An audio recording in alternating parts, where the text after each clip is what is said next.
अस्सलाम वालेकुम दोस्तों। बहरा टाउन कराची के हालात दिन ब दिन ख़राब होते जा रहे हैं। मार्केट क्रैश हो चुकी है और मालकान जो हैं मंज़र से गायब हो गए हैं और ये अफ़वाहें भी हैं कि बहरा टाउन कराची को किसी और कंपनी के हवाले किया जा रहा है। इसमें कितनी सदाकत है आज के इस प्रोग्राम में डिस्कस करूँगा। इसके साथ साथ बहरा टाउन के अंदर जो एजेंट हजरात हैं जो बहरा के मंजूर नज़र हैं उनमें से बहुत सारे लोग जो हैं फ़्रॉड में मुलविस हैं और इसके साथ उन्होंने बहरा टाउन के अंदर प्रोजेक्ट स्टार्ट करके करोड़ों रुपए लोगों से लिए हैं, लेकिन वो प्रोजेक्ट कंप्लीट नहीं कर रहे हैं। और एक ऐसा भी एजेंट है जिसके ऊपर दहशतगर्दी का मुकदमा दर्ज है, गिरफ़्तार होने के बाद आज़ाद हैं। और एक बहरा टाउन की एक ऐसी इंटरेस्टिंग स्टोरी है कि बहरा टाउन का एक शख्स जो एक किसी वक्त में उनका बहुत ज़्यादा करीबी शख्स था, एजेंट था, वो इंसाफ के लिए मुख्तलिफ इदारों से धक्के खाने के बाद जब मायूस हो गया तो उन्होंने कहा कि अब वकालत करेंगे, काला कोट पहनेंगे और इनसे इंसाफ लेंगे। तो अब उस शख्स ने अपने भाई के लिए इंसाफ मांगने के लिए अदालतों का दरवाज़ा खटखटाना शुरू किया है, ख़ुद केस लड़ रहे हैं। वो भी बड़ी इंटरेस्टिंग स्टोरी है।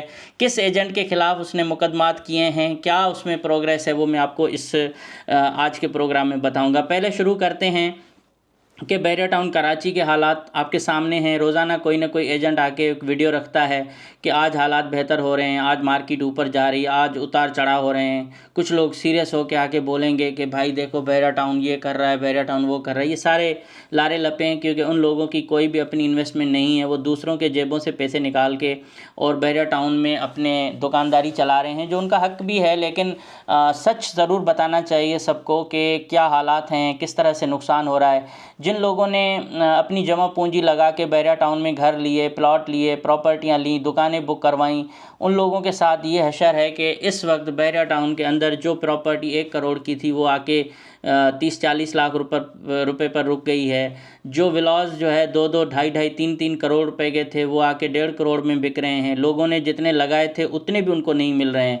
हालात दिन ब दिन ख़राब होते जा रहे हैं। पहले कहा जा रहा था कि इमरान खान की हुकूमत आएगी तो हालात बेहतर होंगे, फिर कहा गया कि इमरान खान की हुकूमत जाएगी तो हालात बेहतर होंगे, फिर कहा गया कि चीफ़ जस्टिस साकिब निसार जाएंगे तो हालात बेहतर होंगे, और ऐसे करते करते फिर कहा गया कि नवाज़ शरीफ जाएगा, जरदारी आएगा तो हालात बेहतर होंगे। अब तो सब जो है इन्हीं के अपने लोग हैं। आखिर में ये हालात भी आके इस नहज पे पहुँचे कि मलक रियाज ने इमरान खान के ख़िलाफ़ वादा माफ़ गवाह बनने से इनकार किया। तो जो हमारे इदारे हैं उन्होंने एक्शन शुरू किया और मलक रियाज के को तंग करने के लिए या उनका जो घेरा तंग करने के लिए उनके दफातरों पर छापे मारे गए, रिकॉर्ड लेके गए। और मलक रियाज की एक धमकी के बाद वो इदारे खामोश हो गए और आज तक कोई पता नहीं जो रिकॉर्ड नेब लेके गई थी वो है कहाँ, क्या हुआ, किस तरह से केसेस उनके बंद हो गए या चल रहे हैं। जो मतलब सूरत हाल काफ़ी कशीदा है। और मलक रियाज के बारे में जो करीबी ज़राए वो ये बता रहे हैं कि मलक रियाज साहब पाकिस्तान से मायूस हैं। उन्होंने ये फ़ैसला किया है कि वो बिल्कुल किनारा कश होंगे। पाकिस्तान से जितनी भी उनकी अपनी पर्सनल प्रॉपर्टी है वो सारी दस्तबरदार हो जाएंगे उनसे और वो दुबई में बाकी दिन गुजारेंगे। उनके बेटे अली मलिक भी जो हैं वो दुबई में हैं और उन्होंने एक बड़ा प्रोजेक्ट स्टार्ट किया हुआ है जिसके बारे में कहा जा रहा है कि बहरा टाउन दुबई में बनाया जा रहा है या बहरा टाउन को कोई बड़ा प्रोजेक्ट मिल रहा है। तो इसके लिए उन्होंने ये बहरा टाउन कराची के बारे में बड़े अहम फ़ैसले करना शुरू किए हैं। एक कंपनी है जो दुबई की कंपनी है जिनसे इनकी बातचीत चल रही है शायद कि ये बहरा टाउन उनके हवाले किया जाए, क्योंकि उस कंपनी के बहरा टाउन के से पहले भी एक प्रोजेक्ट चल रहा है, 2-3 प्रोजेक्ट चल रहे हैं जो सी साइड पे बड़े बड़े उनके अपार्टमेंट बने हुए हैं। उस कंपनी के साथ इनकी बातचीत चल रही है कि बहरा टाउन को उनके हवाले किया जाएगा और वो पैसा वो दुबई में लगाएंगे। अब इसमें कितनी सदाकत है ये कोई हवा में बात नहीं कर रहा है, ये बहरा टाउन के अपने ज़राए बता रहे हैं, मैनेजमेंट में मौजूद लोग बता रहे हैं कि ये सूरत हाल इस वक्त है कि बहरा टाउन का दिवालिया हो चुका है। बहरा टाउन के अंदर हालात बिल्कुल ख़राब हैं मुआशी तौर पर। बहरा टाउन की जो इंतज़ामिया है वो भी आपको पता है बूटों वाले थे तो उनके दिमाग भी ऊपर थे और अब उन्होंने मेंटेनेंस भी बढ़ा के रखी है। 40-50 हज़ार तक मेंटेनेंस लेके गए। जिन विलास की मेंटेनेंस 2,000-3,000 थी वो 11,000 से बढ़ के अचानक उन्होंने जंप लगाया। जिस तरह से IMF और एशियन बैंक और दीगर इदारे शराइत रखते हैं कि आप बिजली के नर्ख बढ़ाएंगे या डीज़ल तेल का महंगा करेंगे तो फिर कर्ज़ा देंगे, तो शायद इस कंपनी ने भी यही शराइत रखे हैं कि हमें पहले आप जो है ना मेंटेनेंस बढ़ाएं तो फिर हम इसका टेक ओवर करेंगे, ताकि ये मामला देखें कहाँ रुकते हैं। अब रिहायशी बहुत परेशान हैं। गलियों की हालत ख़राब होती जा रही है, मेंटेनेंस ना होने के बराबर है। जहां बहरिया टाउन के अंदर गाड़ियां खड़ी करने की जगह नहीं थी, मतलब कि बिज़नेस सेंटर्स भरे हुए थे, एजेंटों के पास लंबी लाइनें थीं, बोरियों में करोड़ों अरबों रुपए आ रहे थे, वो सारे के सारे इस वक्त रुक गए हैं। हम सिंधी में कहते कुकड़ू तू मीन्स के बिल्कुल वीराना, इस तरह की सिचुएशन है। लोग जो अपार्टमेंटों में रह रहे हैं, अब वो ये सोच रहे हैं कि अगर वो 30,000 का किराया दें और 40,000 मेंटेनेंस भरें तो उससे बेहतर है कि भाई बहरिया टाउन छोड़ो। जो मलक रियाज ने वादे किए थे कि ये मिडिल क्लास का होगा और लोअर क्लास का होगा, वो तो बिल्कुल नहीं रहा।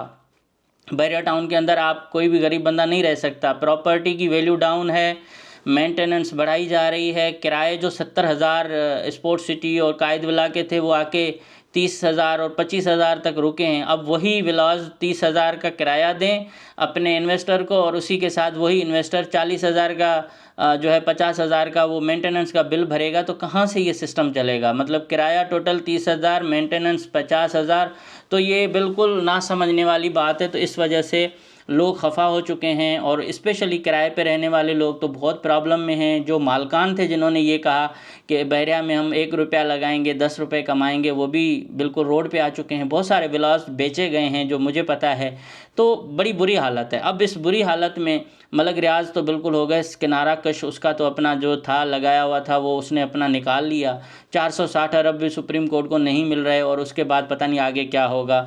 तो इस तरह से ये सारी सूरत हाल चलेगी और चलती रहेगी। एक और वाक़या कि बहरिया टाउन के अंदर 6 जून 2021 को जब हमला हुआ और कॉम्पर्स जमातों ने एहतजाज किया, और उसके बाद बहरिया ने खुद ड्रामा किया, जो मुबैना तौर पर यह साबित भी हुआ है अदालतों में कि बहरिया का मेन गेट जलाया गया और इल्ज़ामात लगाए गए सिंधी और दूसरी जमातों के ख़िलाफ़ बड़ी हर्जासराई की गई। उसमें ये मालूम हुआ है कि इस मामले को लेकर जो बहरिया टाउन के अंदर मैनेजमेंट के लेवल पर इख्तलाफात थे, जैसे कि शाहिद कुरैशी का राहिल हारून के साथ इख्तलाफ हो गया, उसके खिलाफ गालम गलोच हो गई, और उसके बाद एक बिल्कुल जो है ना एक डेथ स्क्वाड की तरह बहरिया टाउन के अंदर गुंडों का टोला पाला गया, और उन गुंडों को किराया देकर, पैसे देकर और पंजाब से और दीगर इलाकों से मंगवाया गया ताकि वो हमला कर सकें। और राहिल जो हारून थे वो तो इनको नहीं मिला, लेकिन उनके भाई के ऊपर ये हमला हो गया। और उसके बाद ये हुआ कि राहिल हारून ने बहुत सारे इदारों में जाकर कंप्लेंट्स की। ज़ाहिर है वो भी पैसे वाला बंदा था, सब कुछ था, लेकिन आखिर में ये हालत हुई कि किसी इदारे ने शायद कादरी नामी एक शख्स हैं, बिल्डर हैं, सकलेन बिल्डर के शायद ओनर हैं या क्या, उसके ख़िलाफ़ कोई कार्रवाई नहीं हुई। उसके बाद एक और शायद है, और इस तरह से मेरे पास बहुत सारी तफसीलें भी आ चुकी हैं। उसमें तस्वीरें भी हैं, वीडियोस भी हैं, सीसीटीवी फुटेजेस भी हैं।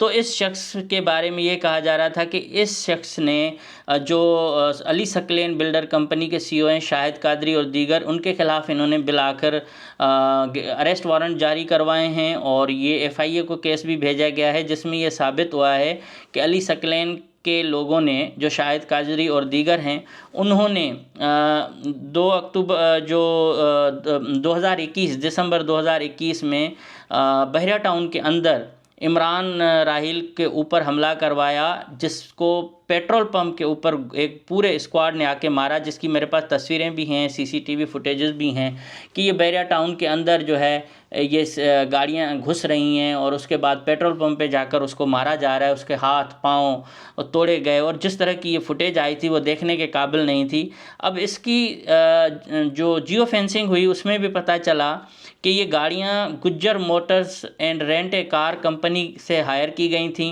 और रावलपिंडी से, और वहाँ से ये मोहम्मद रिजवान नामी शख्स था जो कराची पहुंचा हमारे सूबे के अंदर, और उसके बाद इन्होंने कुछ और लोगों को लिया, जिसमें चौधरी तनवीरुल्लाह सन ऑफ जाफ़र हुसैन ये भी इसमें शामिल था, और मोहम्मद शाहिद कादरी जो ये अली सकलेन के मालिक हैं, इसने भी इसमें जो है इनके कहने पर 24 दिसंबर 2021 पर ये एग्जीक्यूशन हुई है, अटैक कराया गया। और उसके बाद जो चौधरी तनवीर की सीडीआर है उसमें साबित हुआ कि चौधरी तनवीर जो है 5 दिसंबर 2021 से लेकर 24 दिसंबर 2021 ये कराची में थे, और रिजवान की सीडीआर के मुताबिक रिजवान जो है वो 20 दिसंबर 2021 में 7:59 से लेकर 24 दिसंबर 2021 7:56 तक वहीं थे। और शाहिद की जो कादरी है उसकी CDR में भी यही आ रहा है कि 14 दिसंबर 2021 के 3:34 से लेकर 23/12/2021 मतलब 9:42 सुबह तक ये इनके साथ राब्ते में था।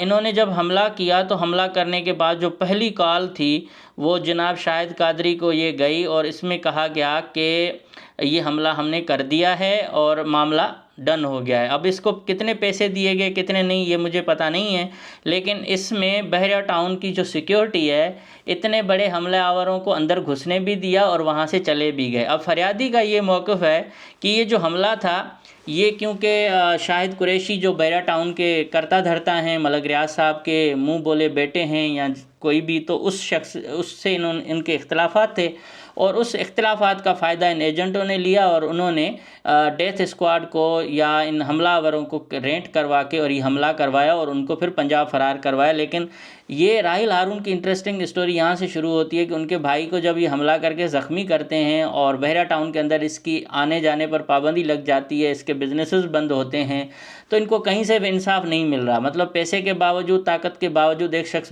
परेशान रहते हैं। फिर इन्होंने फ़ैसला किया कि अब ये खुद केस लड़ेंगे और भाई को इंसाफ दिलाएंगे। तो इस शख्स ने LLB कर ली, वकालत का कोट पहना और अब जाके इतने सालों के बाद इसने वारंट जारी करवाए हैं शाहिद कुरैशी अली सकलेन बिल्डर्स के मालिक के, और इसके साथ उसको पहले भी गिरफ़्तार हो चुके थे लेकिन वो जो है वो हो गया मतलब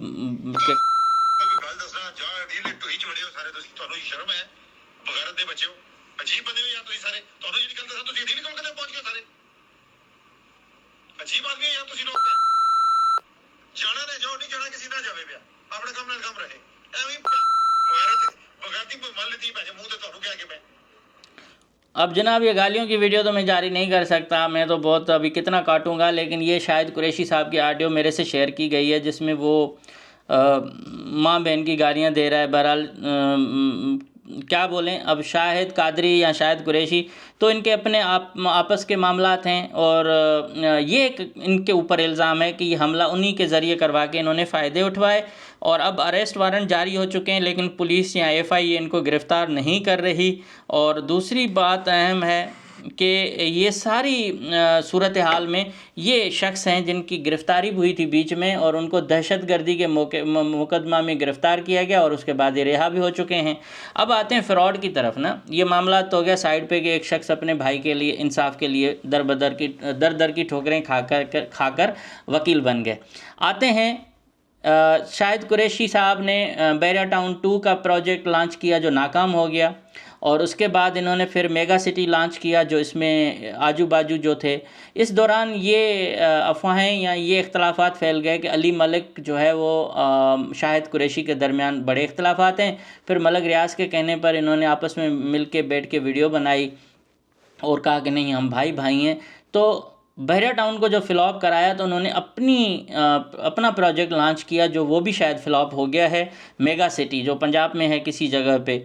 अब इस तरह से जब ये हमला हुआ था 6 जून का 2021 में बहरिया टाउन के ऊपर मामला हुआ तो उसके बाद एक शख्स है जिसने अचानक यहाँ एक लीडरशिप के तौर पर अपने आप को कंट्रोल किया। ये हमेशा जो है मुख्तलिफ़ जगहों पे जाते थे, मुख्तलिफ़ कॉलोनियों में कहता था मैं रेजिडेंट हूँ, मैं आपके साथ हूँ और मैं आपके सारे काम करूँगा। एक तरफ वो बहरिया टाउन को ब्लैकमेल करते थे, दूसरे तरफ वो लोगों से हमदर्दी लेके और जासूसी फिर बहरिया टाउन के लिए करके इस सारी सूरत हाल को अपने फेवर में वो लेके आए। उसके पास कोई प्रॉपर्टी नहीं थी, उसके पास कोई घर नहीं था अपना, उसके पास कोई गाड़ी नहीं थी।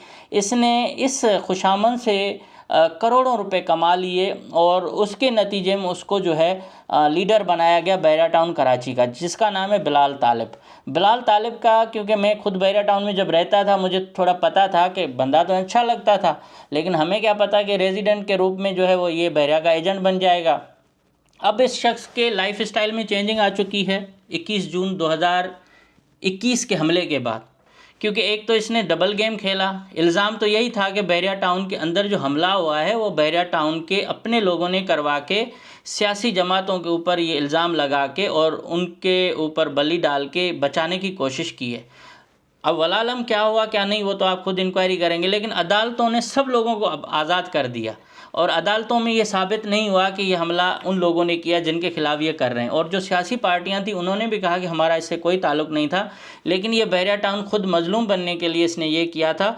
और उसमें जो सबसे ज़्यादा फ़ायदा मिला वो बिलाल तालिब को मिला। बिलाल तालिब लीडर बन गया, बिलाल तालिब के इर्द गिर्द गाड़ियाँ आना शुरू हो गई। बिलाल तालिब जिस विला में रहते थे वहाँ उसको सिक्योरिटी प्रोवाइड की गई, उसको अलग जो है गार्ड दिए गए, उसके साथ उसके प्रोजेक्ट्स की भरमार शुरू हो गई। तकरीबन बिलाल तालिब के जो प्रोजेक्ट्स हैं 1 2 3 4 5 6, और मैं आपको बताता हूँ। Mega mall, Liberty Heights, tech mall, BT Heights, smart homes, hotel apartment, ये चारों पांचों जो अपार्टमेंट प्रोजेक्ट इसने शुरू किए, किसी एक पर भी कोई काम नहीं हुआ है, कोई एक भी मंजिल मकसूद पर नहीं पहुंचा। लोगों के साथ अब तक उसने कोई डिलीवर नहीं किया है और ये प्रोजेक्ट यूं के तूं पड़े हैं, पता नहीं काम शुरू हुए भी नहीं हैं। इस तरह से कई और वकीलें जो बिल्डर हैं जो गिरफ्तार हुए हैं जेल फ्रॉड के केसेस में, वो अंडरग्राउंड हो चुके हैं, लोगों के करोड़ों रुपए खा के भागे हुए हैं। एक कनाडा की खातून है जिसने ये इल्ज़ाम लगाया कि शाहिद कादरी ने भी फ्रॉड किया है हमारे साथ, उनके पैसे भी अभी तक उनको नहीं मिल रहे। तो इस तरह से जब अंदर से ही इतना बड़ा फ्रॉड निकले, लोग अपने मफादात के लिए बहरिया टाउन को इस्तेमाल करें, खुशामंद करें और फिर वहीं से वो करोड़पति बन जाएं और बाद में यही लोग बहरिया टाउन के अंदर बैठकर रेजिडेंट्स को प्रेशराइज़ करें, रेजिडेंट्स के खिलाफ गालम गलोच करें, उनको थ्रेट करवाएं, पुलिस के ज़रिए उनको गिरफ़्तार करवाएं, उनके पानी बंद करवाएं, उनको टार्चर करवाएं, मतलब इस तरह के ये सारे वो जो मीठे मीठे टाउट बन जाएं। तो उन लोगों का ये हाल है कि ये लोग जो मोटरसाइकिल पे थे वो बहरिया टाउन की खुशामंद करके करोड़पति बन चुके हैं, अरबपति बन गए, लेकिन उन्होंने डिलीवर नहीं किया है। वो कहते हैं ना, मलक रियाज को अल्लाह ताला ने इतना पावर दिया था कि वो हुश में खुश, या शायद कुरैशी साहब को ये पता ही नहीं कि लोग सिंसियर कौन है हमारे साथ कौन नहीं है, मगर उनका काम चलता रहा। तो इस तरह के केसेस भी बहुत हैं, और भी मैं बहुत सारे बिल्डर्स हैं जिनके खिलाफ मेरे पास सबूत आए हुए हैं, मैं आपको दूंगा और बताऊंगा कि उन्होंने क्या क्या किया है। अब आते हैं कि ये जो बहरिया टाउन है इसका साबिक जर्नल जो हैं फैज़ हमीद, उनके साथ भी कुछ कड़ी बनती है कि उनके रिश्तेदार कुछ बिल्डर्स और इनके कंट्री हेड के साथ दोस्त थे, तो इसलिए केसेस में कोई आगे पेशरफ्त नहीं होती थी। फिर फ़र्ज़ करें अगर कोई शख्स बहरिया टाउन के ख़िलाफ़ कोई केस भी करता था तो वो गुम हो जाता था, उसको पुलिस उल्टा गिरफ़्तार कर लेती थी और असर रसूख ये होता था कि वो कहते थे ऊपर से ऑर्डर आए हैं, पुलिस अमल नहीं करती थी। दूसरी बात ये आई है कि बहरिया टाउन इस वक्त जो हालात हैं उसमें कोई इन्वेस्टमेंट बिल्कुल नहीं है, वो तो अपनी जगह पे। अब आया है कि बहरिया टाउन के जो मालिक हैं वो नए प्लेटफॉर्म की तरफ जा रहे हैं, जिसमें एक नामवर एंकर को लिया गया है और कहा जा रहा है, जिसकी तशहीर की जा रही है कि ये पैसे एंकर के हैं, वो डिजिटल प्लेटफॉर्म लेके आ रहे हैं, इंडिया बांग्लादेश हर जगह पे उनके असर रसूख होगा और बहुत बड़ा प्लेटफॉर्म है। तो कहा जा रहा है कि अली मलिक साहब का पैसा है या फिर किसी बड़े इदारे का पैसा है और इस पैसे के ज़रिए वो डिजिटल मीडिया पे कंट्रोल करना चाहते हैं, अपना नुक्ता नज़र बताने के लिए, इंडिया तक रसाई रखने के लिए, बांग्लादेश तक रसाई रखने के लिए इन्होंने दुबई में वो ऑफ़िस बनाया है। मेरे लिए वो एंकर हजरात साहब बहुत काबिल एहतराम है, सीनियर हैं, हम तो उसकी बात नहीं करते, लेकिन उसका अपना कुछ भी नहीं है, ये इन्वेस्टमेंट सारी दूसरों की है और ये प्लेटफॉर्म लाया जा रहा है। अब आपको मैं एक आखिरी बात बताऊं कि पहले बोल टीवी भी आया था, उसने तो इतनी तनख्वाहें देना शुरू की कि जो लोग लियारी, कोरंगी, अख्तर कॉलोनी और मलीर और हैदराबाद में रहते थे वो डिफेंस जैसे एरियाज़ में मुंतकिल हो गए, गाड़ियां ले लीं, उनको धड़ाधड़ गाड़ियां दी गई, मोटरसाइकिल वाले को टोयोटा करोला मिल गई, तो लाइफ स्टाइल चेंज हो गया और सडनली ऐसा हुआ कि सब के सब लोगों के ख्वाब चिकना चूर हुए। जिनके खर्चे पहले 25,000 थे उन्होंने 2.5 लाख तक अपने खर्चे बढ़ा दिए, बच्चों को छोटे स्कूलों से निकाल कर बड़े स्कूलों तक पहुंचाया और आखिर में ऐसा बहरान आया कि वो लोग सड़कों पर आ गए, एहतजाज करने शुरू हो गए कि हमें तनख्वाहें दें। तो इस तरह के सुहाने ख्वाब तो दिखाए गए, लेकिन नुकसान क्या हुआ कि वो जो हज़ारों बेरोज़गार हो गए, हज़ारों लोगों के घरों का मुआशी कत्ल हुआ, वो लोग उनमें से बहुत सारे ऐसे हैं जिनकी मतलब हालात ऐसे को वो दिल के दौरे में मर गए। अब ये जो नया प्लेटफॉर्म आ रहा है उसमें भी इस तरह के सुहाने ख्वाब दिखाए जा रहे हैं कि इतना सारा पैसा होगा, इतनी तनख्वाहें होंगी, ये टीम वो टीम। जब पाकिस्तान के अंदर आपको पता है सैटेलाइट चैनल नहीं चल रहे और डिजिटल चैनलों का भी इतनी अर्निंग नहीं होगी जितनी ये कह रहे हैं। होगी भी सही, डिजिटल प्लेटफॉर्म बहुत बड़े कमाते हैं, लेकिन अगर खुदा न ख्वास्ता ऐसे हालात हो जाते हैं कि इस इदारे से भी लोग कल निकलना शुरू होते हैं, कहाँ हो जाएंगे। तो मैं उन तमाम दोस्तों को कहता हूँ जो बड़े अच्छे इदारे छोड़ के जा रहे हैं कि भाई है ज़माना डिजिटल का, अपनी घोट तो नशा थे वाली बात है। बजाय कि आप दूसरों के इदारों में घुस के अपनी सलाहियतें बेचें, बेहतर है कि अपना चैनल बनाएं, अपने काम को स्टार्ट करें, अपना प्लेटफॉर्म बनाएं और आपको थोड़ा ही सही, लेकिन जब अपना काम करेंगे, अपने पैसे आएंगे तो उसमें किसी की भी आपके ऊपर कोई मेहरबानी नहीं होगी, कोई भी आपको निकाल नहीं सकेगा।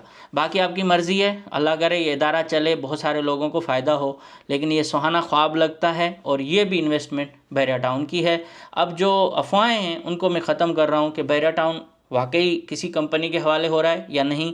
इसकी अब तक इनिशियल यही रिपोर्ट है कि बहरिया टाउन के हवाले से मामला चल रहे हैं और मलक रियाज और उसकी फैमिली ने इस प्रोजेक्ट से अमली तौर पर हाथ निकाल दिए हैं और यही लोग हैं जो कल रोते हुए आपको शायद नज़र आएंगे। तो आज का इतना ही है, मैं बाकी डिटेल्स बाद में शेयर करूँगा। Thank you so much.